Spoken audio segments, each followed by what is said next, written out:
Here we are. Perfect. Hi, Malsari. How are you? Hi, I'm good. How are you? I am good as well. Finally, this is happening. Yes. No, we've been talking about it for a while. Yeah, so we intended to have this conversation. It took us quite some time, almost a couple months, but here we are. So, just a little bit history from our side before I hand it over to you for you to introduce yourself in a proper manner. So I think our first introduction came through a common friend we had in Amsterdam. I was posting quite a lot of things about conscious business, how we should bring more humanity back to business, how we should bring more playfulness, that creative side of us back to business too. And probably that triggered him to think about you at the same time. I said, yeah, looks like you too should connect. And that was, I think, the first message then that started a trigger for us to get to know each other. And the more that I am discovering more about your work, the more I am feeling like I'm intrigued to learn more and more about it. And clearly, we are passionate about common themes. And we would like to see more creativity, more humanity, more rest and recovery in the world. And here we are. This is also another opportunity for us to get to know each other and share a little bit more about our current passions and how we are bringing more of our passions into the world. But I would like to let you to describe what you do, what you're passionate about, and maybe tell a little bit more about what motivated you to start your own journey. Sure. Thanks so much for that intro. Yeah, I actually believe that I know the exact post on which we were both tagged, which was, I think it was one of my posts in which I said, when you sign up for Rest to Harvest, you Mhm. get less. And I think that that was the trigger because it was really about, you know, learning to listen to ourselves, learning to tune inward to ourselves, and creating the space to do that. And I've noticed in the couple of chats we've had already that that's something that we share a passion for. But coming to it, I think this is really important. Coming to it not as people who this comes to naturally, but as people who have to really teach ourselves how to do it, but who have also, I think I can speak for us both, right? Yes, Where we've both experienced the benefits of it. yes, And it's so important, like it's so life changing that now I just want to tell everyone about yes. it. Everyone needs to do it because, yeah. So, yeah, so I think that also sort of summarizes the beginning of my journey and how I got where I am. So, I've just started talking about Rest to Harvest earlier this year. And it's this idea of a philosophy, really, a radical proposal to Mhm. redesign culture and society in a way that allows us to integrate moments of rest. And when I use the word rest, I really use it in a very expansive way. So it's not just about sort of getting more sleep or taking a break. It's actually much deeper. It's about really creating the pause that is equivalent to nighttime, that is equivalent to winter, that is equivalent to the menstrual period in the menstrual cycle. I call it the feminine hormonal cycle because Mhm. menstruation is just one part of it. But basically, the phase that is in all natural cycles that support life of just slowing down and becoming more reflective and becoming more restorative and going deeper. So for me, depth has been a constant theme in my life because Mhm. as I was a kid, I mean, my parents gave me everything they could in terms of opportunity. But the thing I was always longing for as we moved from country to country every 3 years because of my dad's career, and also, limited by that, who was around me, what people and community I had around me, I was always just desperately longing for depth, for people with whom I could go deeper into these big philosophical questions that I had. And if I hadn't gone to art school, I would have definitely gone to study philosophy. By the way, my mother reminds me that you can still do that. Mhm. You can have white hairs and study philosophy. So, yeah, and so basically for me, I've always been asking these questions about why are we here? What is our greater purpose? and how do we actually fulfill it?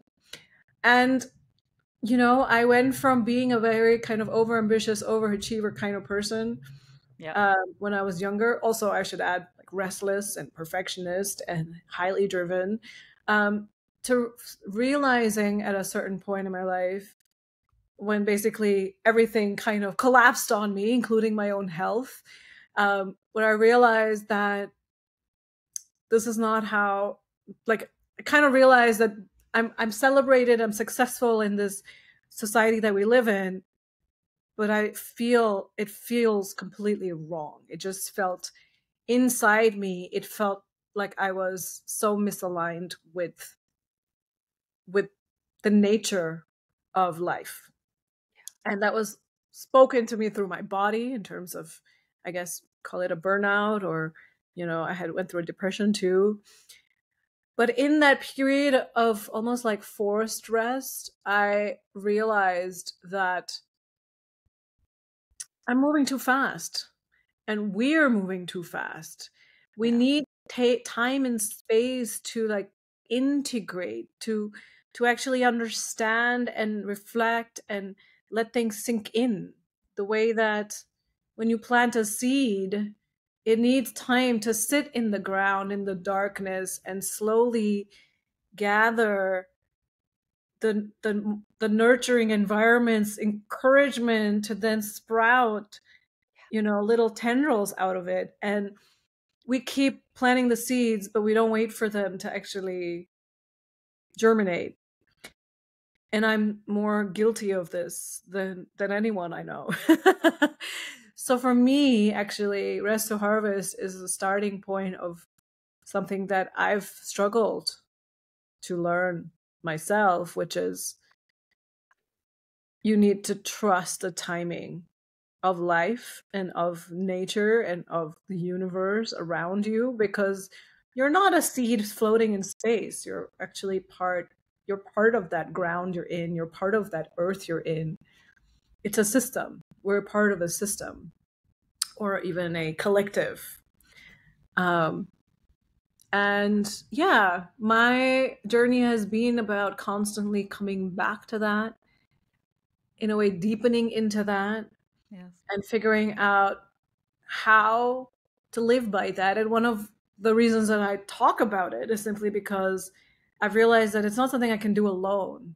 I Yes. need that environment. Yes. So I'm constantly trying to create that environment, I guess. Wow, such a deep story. I can clearly feel the evolution, and quite interesting. This is, I think, our third time connecting, although the first two was also very short. We never really talked about how we ended up here. And I'm quite surprised to see how our lives are so similar. I think you touched upon that transition from this more of the masculine energy to a more balanced feminine energy. It definitely reflects where I am in my own journey too. But so many things from your life resonated. I think the first thing is really that depth and searching for a sense of belonging. And out of that pain, frustration, or that inner pressure, like literally pushing too much externally and not taking any time to rest, has been a core theme in my life too. First of all, I was thinking that, well, it might be related to where I am born into. Like, I'm different than the other people around me. And that was another trigger. And I said, okay, let me leave my hometown. Then I was born and raised, by the way, in a little small town or then city in Turkey. Then I said, no, like this place is too small for me. Like I'm not able to belong because I'm not in the right place. So I moved to Istanbul, which is a lot bigger. Then I said, no, Istanbul is not enough. I'm going to go and conquer the world. And I can say over the last 20 years, similar to your lifestyle with your family and having an international lifestyle, I have also explored so many different things. And there are so many external manifestations of this, like changing countries, changing companies, changing careers.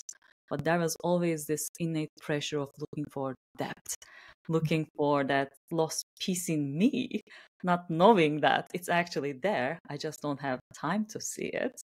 It took me quite a few decades to realize that what I'm actually searching for is in me, and actually has always been there. And personally, for me, one of the most important triggers was pandemic time too.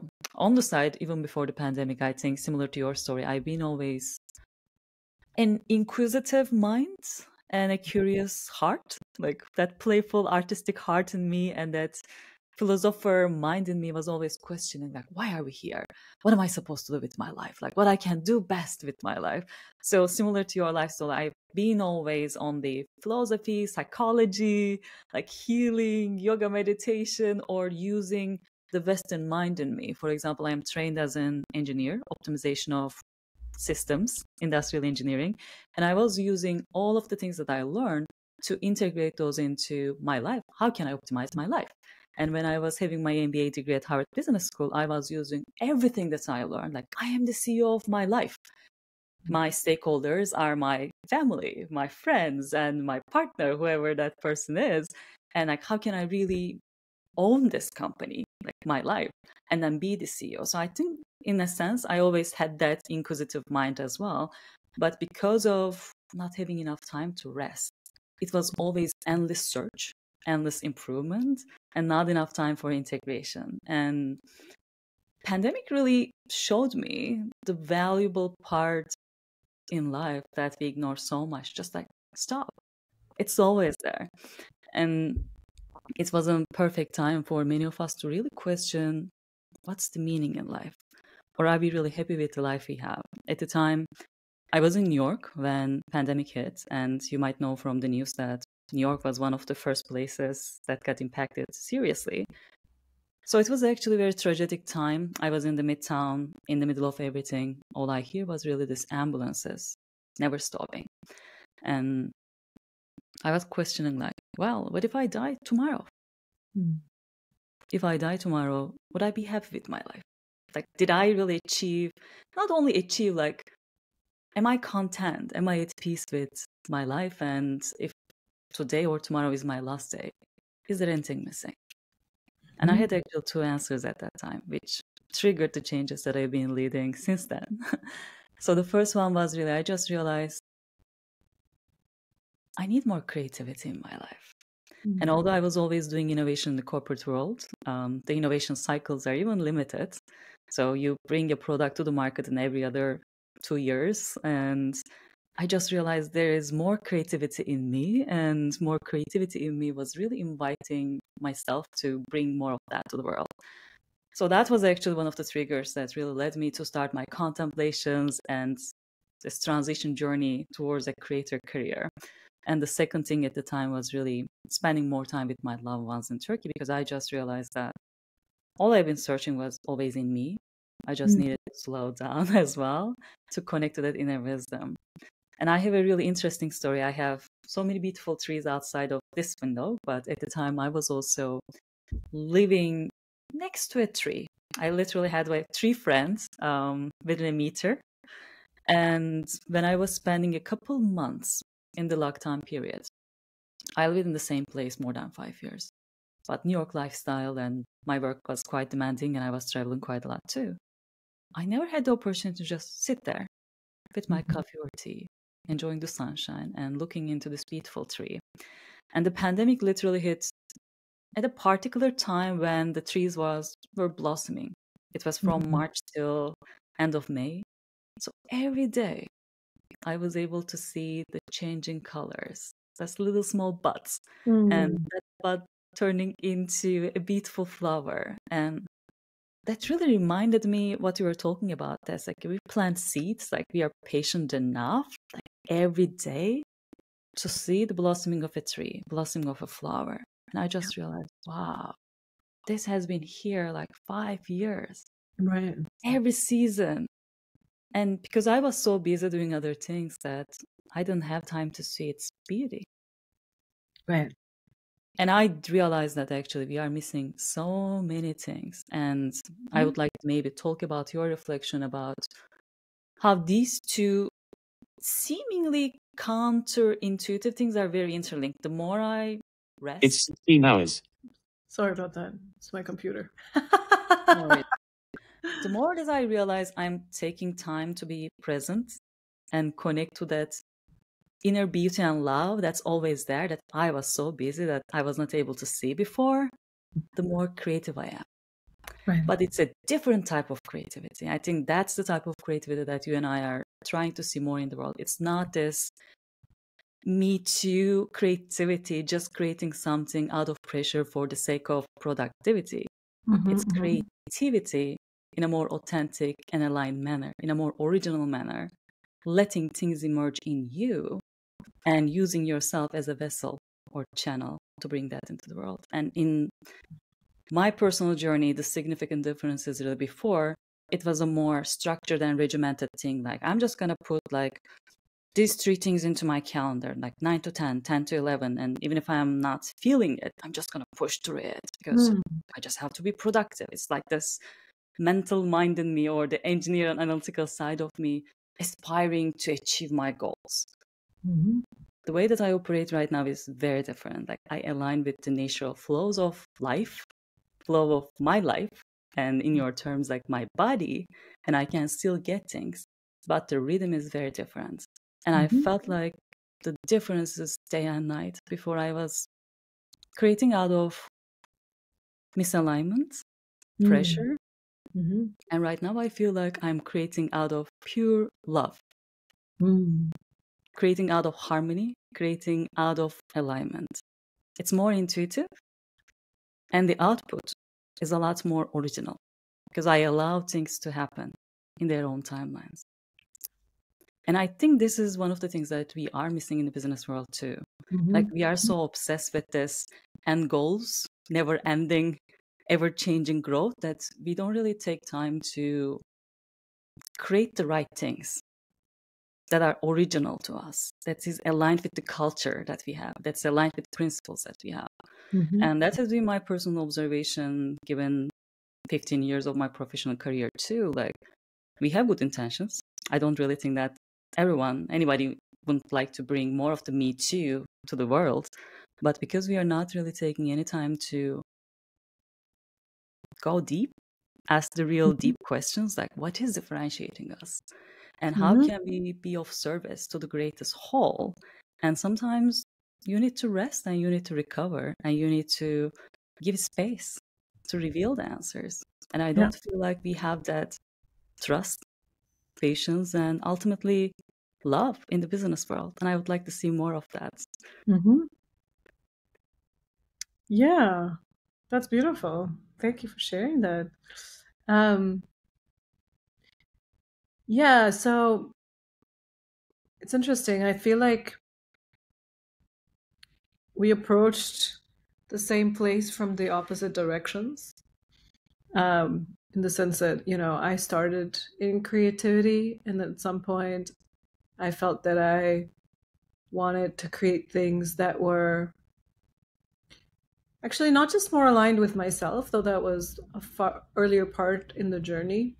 Ultimately, it's actually about creating things, and also not in alignment with culture, because I believe, I've come to believe that our culture today is actually quite sick in many ways, which is evident from the number of people getting sick. Like, we talk about how much wealth there is in the world, and then we easily talk about how there's a growing rate of mental health problems and burnout, and we don't actually consider the correlation.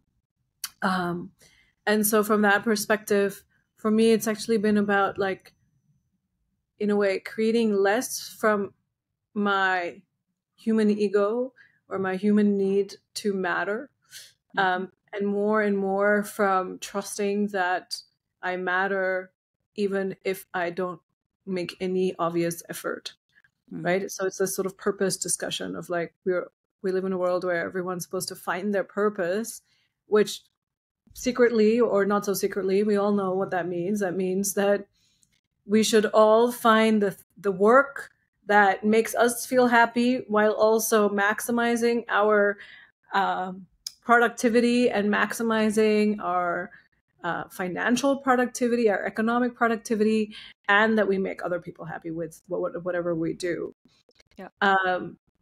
And this desire to know, while I can't criticize it because I'm very familiar with it, it's also a kind of arrogance. It's a kind of the human lack of humility that comes from, I believe, a place of insecurity, a place of fear that, you can't trust Yeah. the world around you to provide for you, to care for you. And the truth is that it's becoming a vicious circle, right? Like, as we become more obsessed with our individual productivity and our economic productivity, indeed the world doesn't look after us until we feed ourselves into that machine.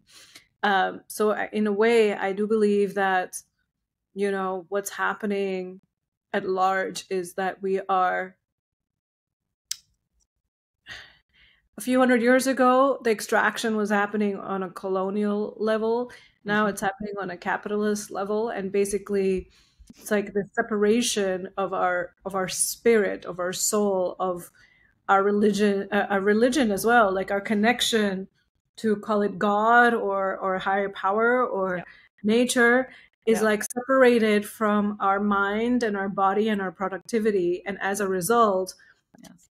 actually it becomes easier to extract our energy, our capacity for creation towards economic productivity. Whereas what we are forgetting in that process is that we are nurtured by nature. Yes. It's like the livingness of Yeah. life that supports us. And when we turn life into money, we're Yes. literally turning trees into pieces of paper. Yes. That's the end of life. Yeah. That's not a circle. So I think it's really, for me, about unlearning what I've been taught creativity is supposed to be and what it's supposed to look like and what outcomes it's supposed to have, Yes. and really moving towards creating with this trust that you are actually guided by a force that you don't need to understand to feel. You don't need to believe something to feel it. You feel it. You feel it when you feel inspired. You feel it when you feel motivated. You feel it when you feel love. And you feel it when you feel creative. Hmm. That is, to me, an act of a higher power. And it's not it's not like the way people think about it, that somebody's telling you to do that. It's like that we're it's in us. Being able to trust that is, I think, the task. Wow. I was just trying to find something that I noted down yesterday. I was looking into my old notebooks. I've been Mhm. into journaling for decades, and there are sometimes some gems, and I always look through things just to see my own progress. I always say that it's like self-therapy. I literally put my third eye, like it's third person, and then look into the evolution of my own journey. And one thing that I discovered, which is very meaningful to what we are discussing right now, is really, it was, I can't recall exact wording, but to me, like creativity is the child of love. Like it Mm, emerges out of your love. yeah. And similar to how you are describing our relationship with work too, Mhm. the way that I see or would like to see work is really, it's an extension of our love. Like once Mhm. we fill our cups enough, once we have enough self-sustainable love in us, Yeah. how can we share it in the form of service to others? And Yes. to me, that is a space for creating with love beautiful companies, beautiful cultures, and bringing more of that aliveness back to Mhm. the world. I am fully aligned with everything that you said. Indeed, the way that you mentioned how sick our society is reminded me this book that I'm currently reading, Myth of Normal. Mm. If you didn't have a chance to read it, written by a Canadian physician, Gabor Mate, I guess is his name. Sure, sure, of course. Oh, The Myth of Normal. Yeah, I know this book. Yeah. Yeah, so basically, he is from a spiritual perspective, but also from a physical perspective. And I can also speak Yeah. to the physical perspective too. Like, I was in the autoimmune disease area where we see this dramatic increase in cancer, dramatic increase in autoimmune diseases. And autoimmune diseases and cancer might be even classified in that realm, according to some. It's literally your body fighting against itself. without a Yes. noun cause. And to me, this is really the separation of soul from the body, the mind, disintegration of us as human beings. And Yes. because we are disintegrated, then we have disintegrated relationships with each other. Correct. Then we have disintegrated relationships, the way that we see things happening in our communal spaces, in the way that we work in society. So it's literally disintegration in us, disintegration with the nature, disintegration Yes. within relationships is creating the society. And because we didn't know any better, like we are, like I said, I was thinking like this is related to my specific location that I'm born into, or that specific community. Like after decades of exploration in different parts of the world, I just realized that no, this is the state of consciousness that we operate in the world today. It's the same in Yeah. Turkey, it's the same in Europe, it's the same in United States, and you can find your own little spots. But ultimately, unfortunately, the dominant world that we operate in today is very sick in different shape or form, and we can see manifestations of that in terms of economic problems, in terms of ever increasing healthcare problems. And to me, the solution is, like you said, like how can we integrate that separate parts in us once again? And to me, Yeah. that's really the essence of love. How can we really connect to nature once again? Hmm. Acknowledge that we are a part of this ecosystem, and the ecosystem is always there supporting you. If you can take your human fears and minds and concerns, it's always there, it's always loving. And the problem is really us feeling so disconnected, having so much pressure, garbage that we have to clean, so we can see things in a more clear fashion and hopefully reconnect to that innate love, innate natural nurturing essence that's always there, and hopefully Let me bring. just, yeah, Yeah. I want to say something about what you're saying because actually, um, yeah, you mentioned the myth of normal. You know, I mean, also when it comes to the way we conceptualize ourselves in the world, so much of this consciousness you're talking about is actually currently being harmed by this belief that somehow there is a normal, and this myth is being perpetuated really by this idea that there's a correct way to be human. The Yes. reality is that we as human beings are adaptable. We are constantly adapting to our environment. So if we are sick, it's because we are adapting to an environment that is sick, that is not providing us with what we need to be healthy. Yes. And, I mean, it's this, what you mentioned about being disintegrated. Personally, I really have started to realize after, well, 17 years that I live here in the Netherlands. And Mhm. before that, I, lived 6 years in New York. And like I Mhm. said, I moved around every 3 years. And, I mean, I worked really hard to earn my place in Western society. And yet, the longer I'm here, the older I get, the more mature I get, the more I can understand the reality we live in. I'm starting to see how this disintegration happens because of this overvaluing of the mind. And the human mind is actually the source of this disintegration. We have separated, or we've conceptualized ourselves as separate from our environment, as different from our environment.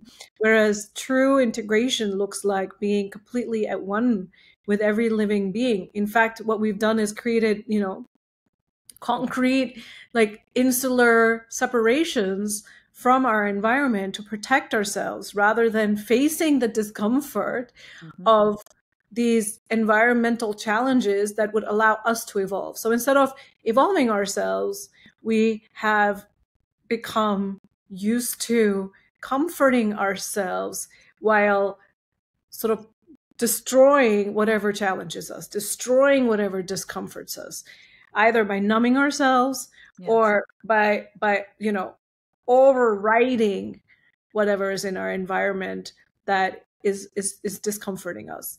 And so from that perspective, it's actually about, to me, creativity is actually more and more about relinquishing this illusion of Yes. control, which comes from fear. It comes from a fear that you are not protected, that you are not safe in the world. And that's really what I talk about, or I mean when I say rest to Yeah. harvest. It's this idea of just pause your mind, just like surrender it.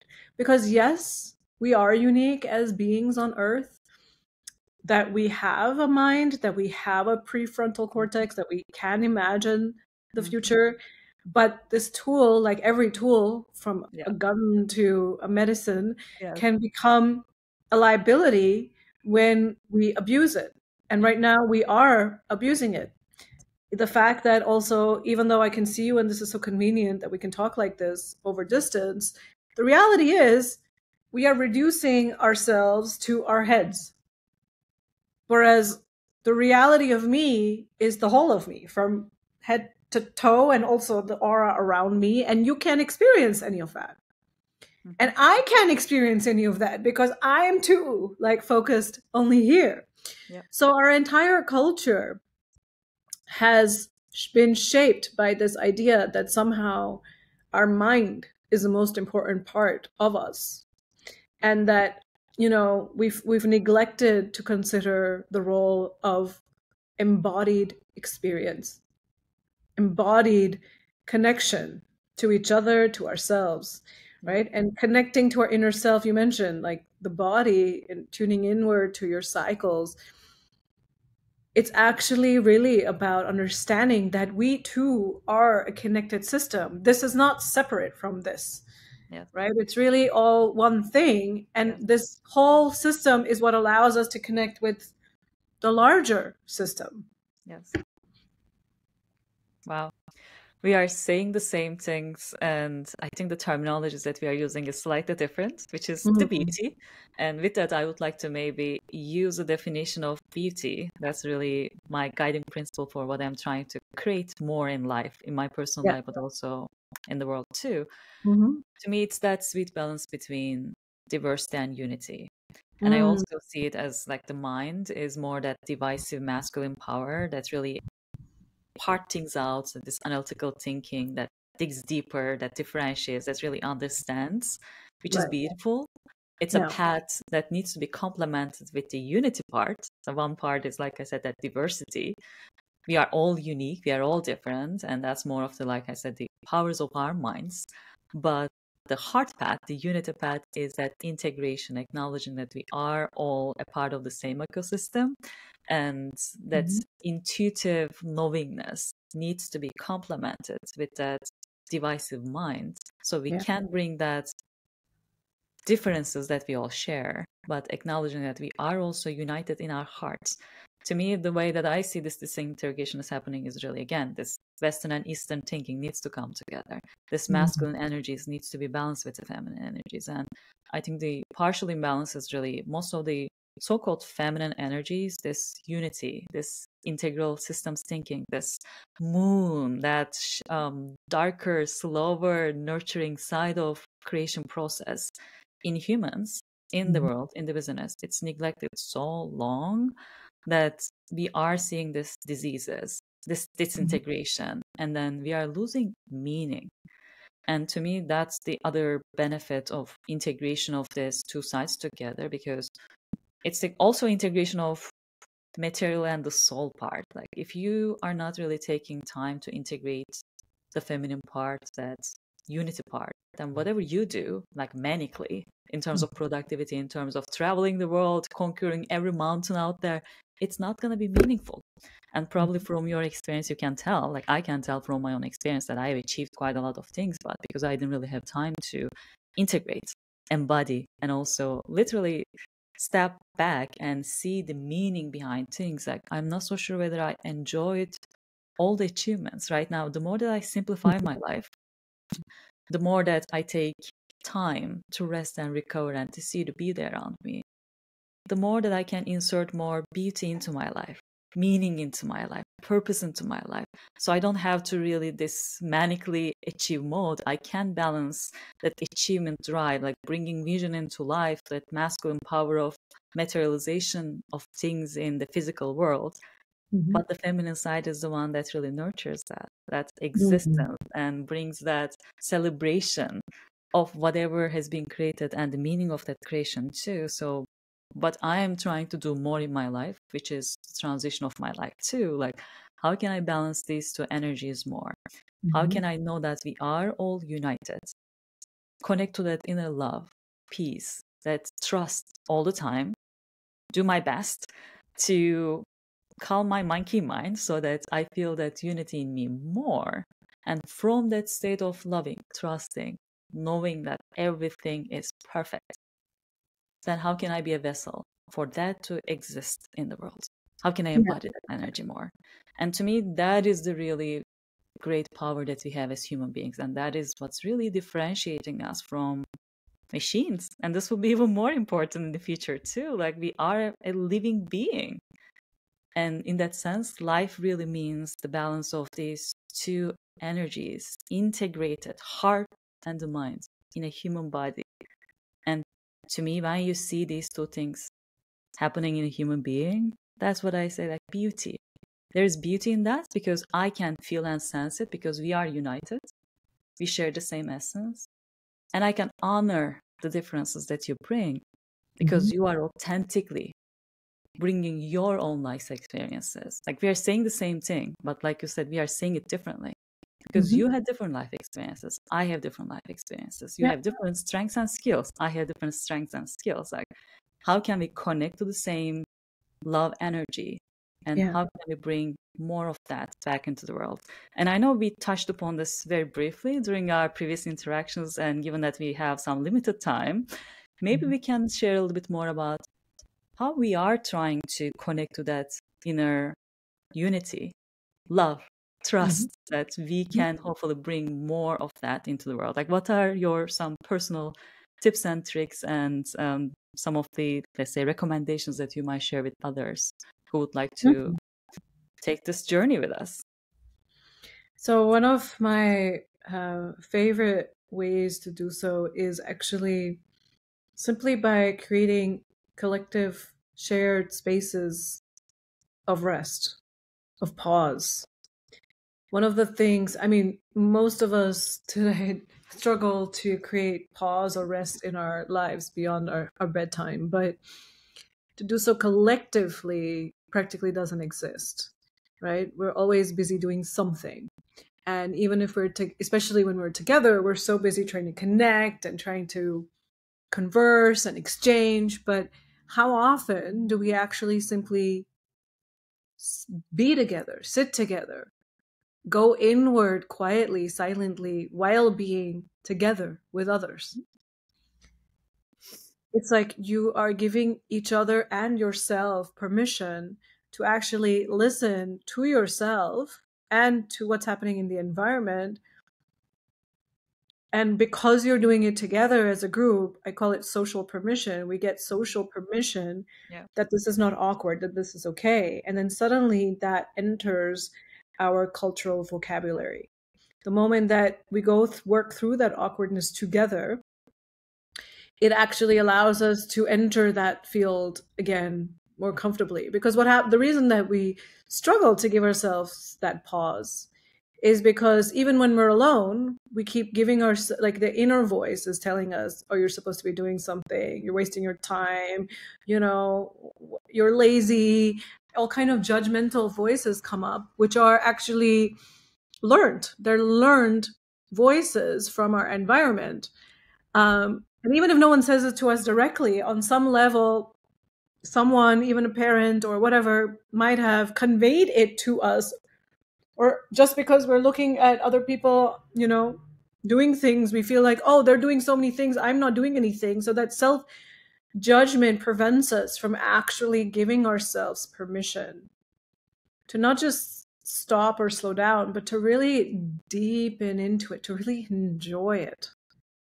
And when we do so together, we create the possibility for that to become normal, right? So from myth of normal to now I'm using the word normal in terms of what our norms are, what is accepted, Mm-hmm. right? What is accepted.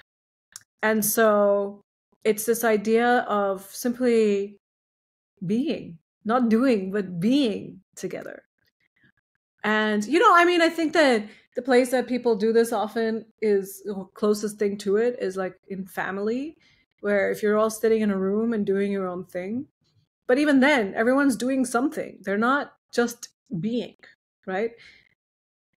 So, yeah, I like to challenge people to actually create a space to just be.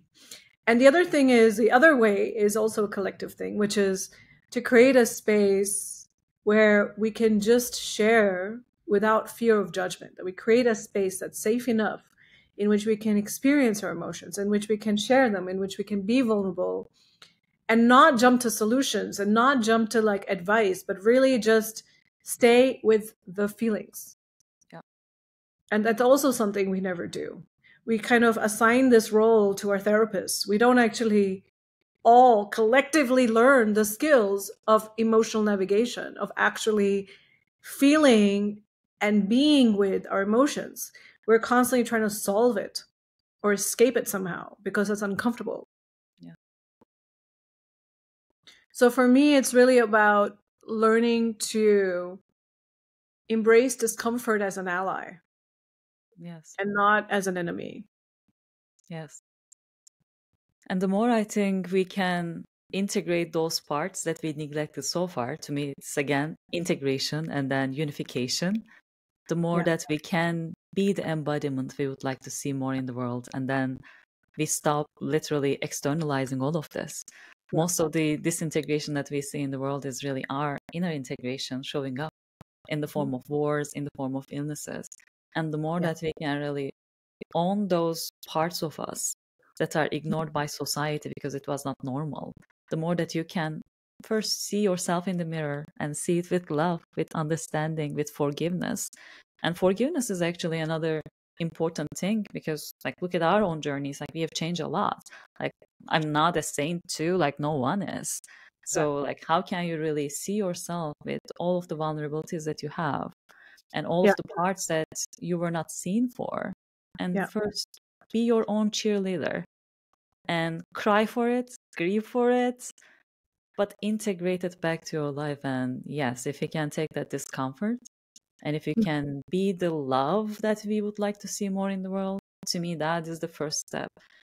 It's easier, at least, to control ourselves, our inner world, our emotions, our thoughts, our bodily pains, compared to some of the external things that we might not have control to immediately impact. At least that has been my personal path to like, how can I really be the change I would like to see more in the world?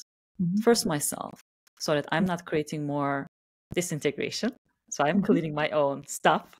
And then if I have more power and love to give, how can I give back to the ones that I love, to the ones that are in my community in little small ways? And like you said, a beautiful way of really creating this is really creating a safe space, which is very, again, an emerging theme that I'm seeing. If we come back to this mental and the heart path, I think the mental path has been always a solo journey, like this leader, or we are literally doing everything very much alone and disintegrated. And the more that we integrate that rest, the feminine cycles, the more unity, consciousness, the more I see also a shift from this individual achiever, the champion mindset, to we are in this together, we are a team, we are collectively gonna heal mindset.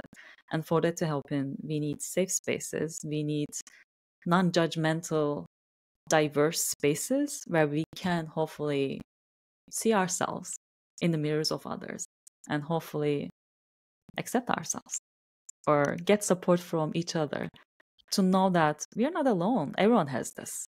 And that might be another comforting thing, that when you're in the midst of those challenging feelings, sometimes it feels lonely and it feels too cumbersome. And if you share it with others, knowing that this is a path of healing that we all are going through, that can make the journey a little bit easier. I think in my own personal life, if I answer the same question from my own path, I don't want to repeat myself too much. And given that we have limited time, I'm just going to keep it very short.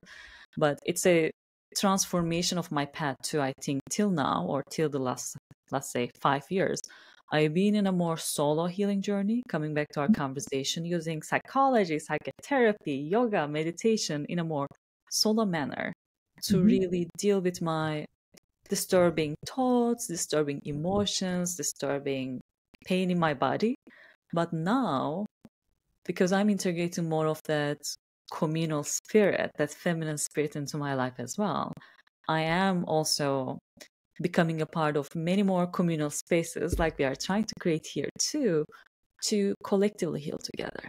Mm. How can we really do this journey together instead of us solo journeying? And in my solo journeying, I've been, I think, leveraging journaling, Right. putting all my disturbing emotions into paper. So at least I can do my self therapy.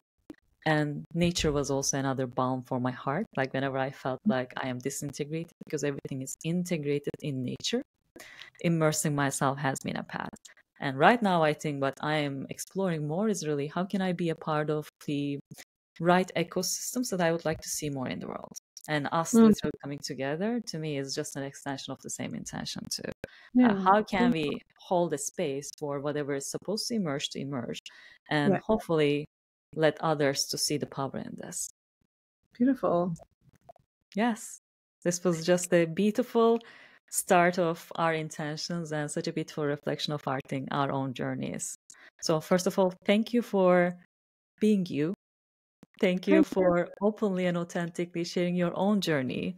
And thank you for your dedication to bring more restfulness into our world and creating safe spaces for others to become a Thank part you. of their own healing journeys too. Thank you so much. And just as a closing thought, um, you mentioned this sort of individual journey. Part of doing things collectively is also about actually realizing that when we focus only on ourselves, we make ourselves miserable. It is about, what we have to offer the world, and realizing that we don't have to choose that. We simply have to show up and be present. That's a gift in itself. So, So true. So true. yeah, thank This you was a so much. delightful conversation. Thank you Indeed. so much. Would you Thank like to share where people can find you or any other active programs Yes, if people are more interested in digging deeper into your work? sure. So I'm very easy to find on the internet, thanks to my parents. My name is Mulsari, and that's also my username everywhere. So it's Moulsari. So it's Mulsari on LinkedIn, on Instagram. Also, mulsari.com is my website. And if you specifically want to know more about Rest to Harvest, then yeah, I'm still working on the real website, but you can visit resttoharvest.com and yeah, follow me from there. Perfect. Thank you, Molsuri. This was a delightful conversation. Thank you too. I really enjoyed it as well. Perfect. Talk soon. Talk soon. Bye.